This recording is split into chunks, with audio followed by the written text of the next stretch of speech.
today in what will go down in history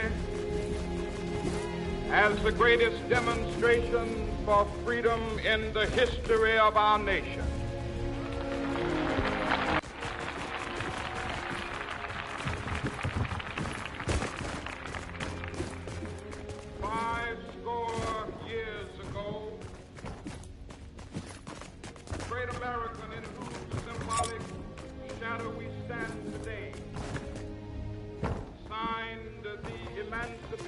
Proclamation.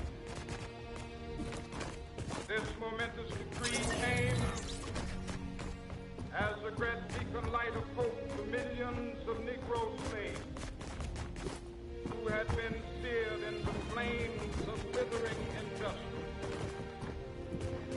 It came as a joyous daybreak to end the long night of their captivity. But 100 years later, the Negro still is not free. 100 years later, the life of the Negro is still sadly crippled by the manacles of segregation and the chains of discrimination. 100 years later, Negro lives on a lonely island of poverty in the midst of a vast ocean of material prosperity. 100 years later,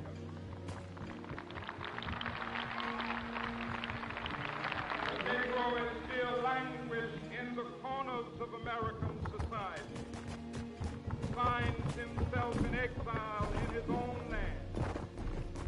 So we've come here today dramatize a shameful condition.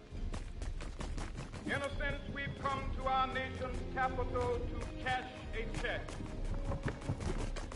When the architects of our republic wrote the magnificent words of the Constitution and the Declaration of Independence, they were signing a promissory note to which every American was to fall heir. This note was a promise that all men, yes, black men as well as white men, would be guaranteed the unalienable rights of life, liberty, and the pursuit of happiness.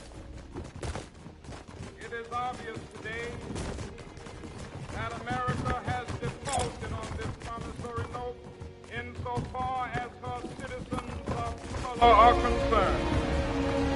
Instead of honoring this sacred obligation, America has given the Negro people a bad check, a check which has come back marked insufficient funds.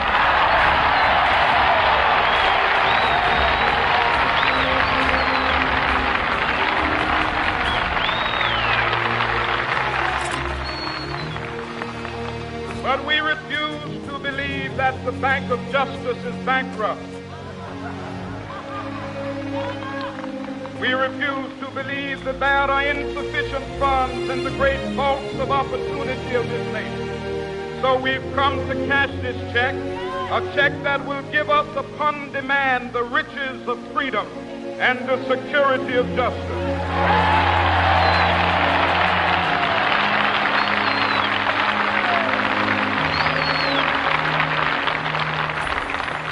We have also come to this hallowed spot to remind America of the fierce urgency of now. This is no time to engage in the luxury of cooling off or to take the tranquilizing drug of gradualism.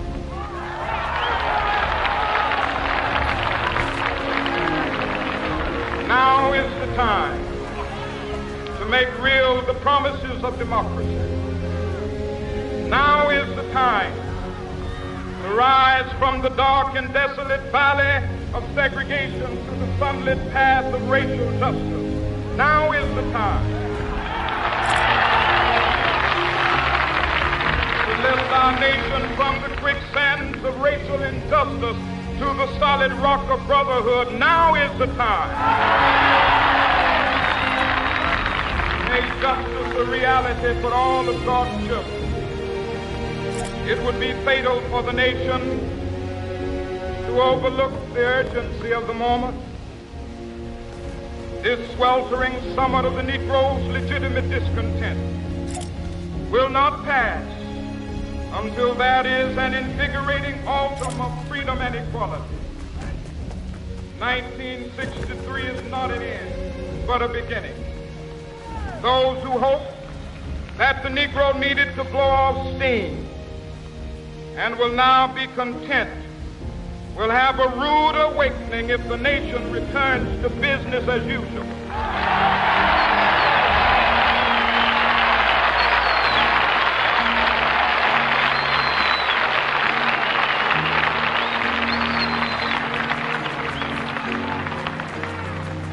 There will be neither rest nor tranquility in America till the Negro is granted his citizenship rights. The whirlwinds of revolt will continue to shake the foundations of our nation until the bright day of justice emerges. That is something that I must say to my people who stand on the warm threshold which leads into the palace of justice. In the process of gaining our rightful place, we must not be guilty of wrongful deeds. Let us not seek to satisfy our thirst for freedom by drinking from the cup of bitterness and hatred.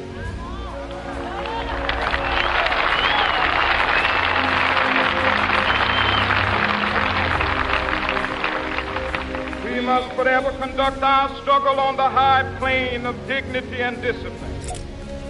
We must not allow our creative protests to degenerate into physical violence.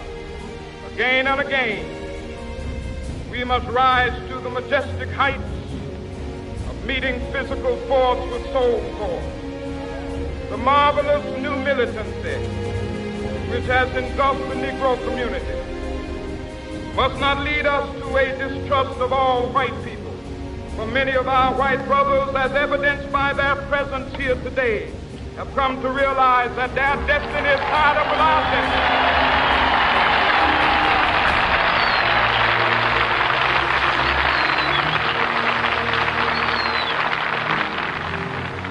They have come to realize that their freedom is inextricably bound to our freedom. We cannot walk alone.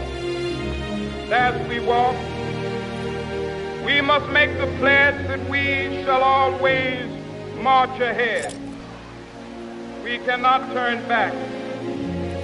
There are those who are asking the devotees of civil rights, when will you be satisfied? We can never be satisfied as long as the Negro is the victim of the unspeakable horrors of police brutality. We can never be satisfied as long as our body is heavy with the fatigue of travel, cannot gain lodging in the motels of the highways and the hotels of the city.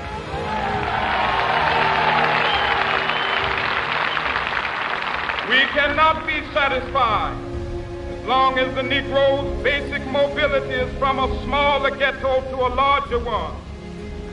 We can never be satisfied as long as our children are stripped of their selfhood and robbed of their dignity by signs stating for whites only.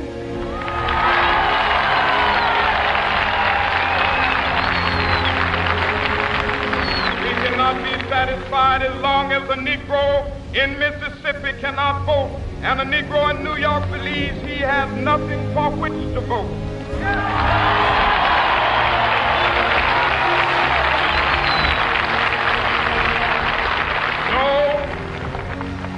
No, we are not satisfied, and we will not be satisfied until justice rolls down like waters and righteousness like a mighty stream.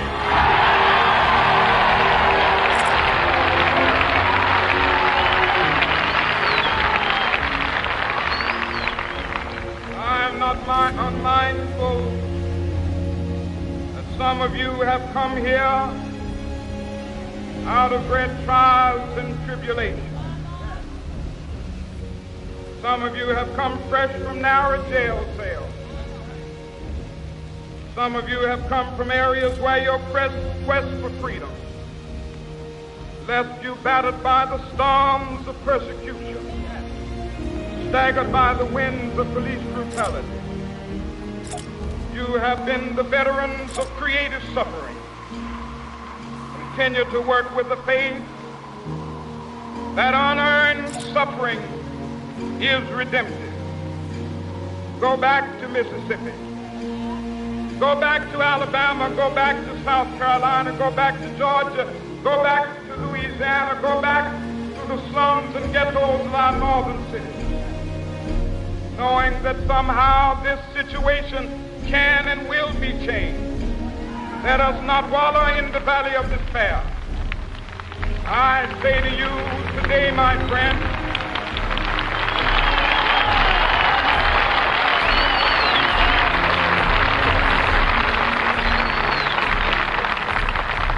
so even though we face the difficulties of today and tomorrow, I still have a dream. It is a dream deeply rooted in the American dream. I have a dream that one day this nation will rise up, live out the true meaning of its creed. We hold these truths to be self-evident, that all men are created equal.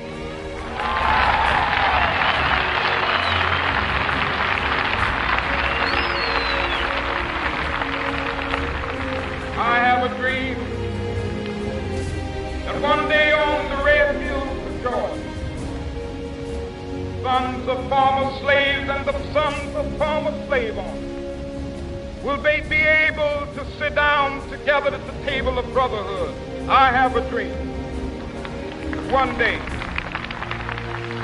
even the state of Mississippi, a state sweltering with the heat of injustice, sweltering with the heat of oppression, be transformed into an oasis of freedom and justice. I have a dream.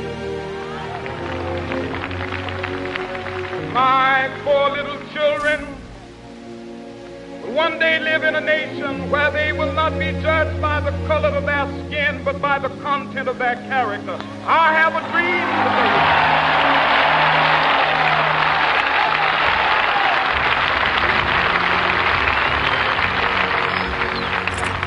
I have a dream that one day down in Alabama, with its vicious racists, with its governor having his lips dripping with the words of interposition and nullification, one day right there in Alabama, little black boys and black girls will be able to join hands with little white boys and white girls as sisters and brothers. I have a dream today.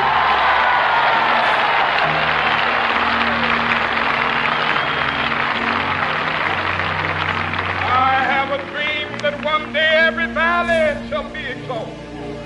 Every hill and mountain shall be made low. The rough places will be made plain, and the crooked places will be made straight. And the glory of the Lord shall be revealed, and all flesh shall see it together.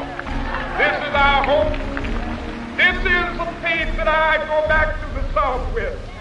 With this faith, we will be able to hew out of the mountain of despair a stone of hope.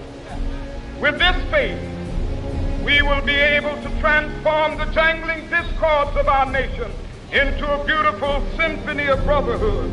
With this faith, we will be able to work together, to pray together, to struggle together, to go to jail together, to stand up for freedom together, knowing that we will be free one day.